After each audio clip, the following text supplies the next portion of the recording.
if you are your own inspiration, I think this was in our Ted Lasso episode, that you you can't stand any negativity. You want it all positive because you are your own inspiration. To be your own inspiration, you need a coach like Ted Lasso. That is always positive. That tells you around every turn you are your own inspiration.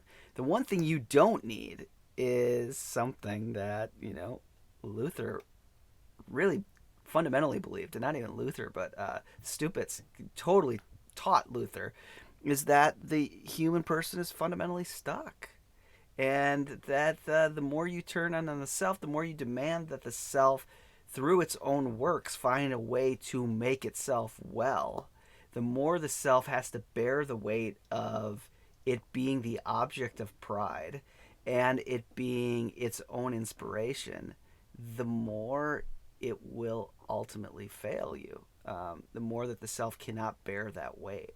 And what the self ultimately is and needs is others to be bound to. It needs to confess that there is something outside of it that it needs, and that the self is utterly beautiful. But it's most beautiful, and we see this in all forms of art. It's most beautiful when it's moving outside of itself for the sake not of itself but for others.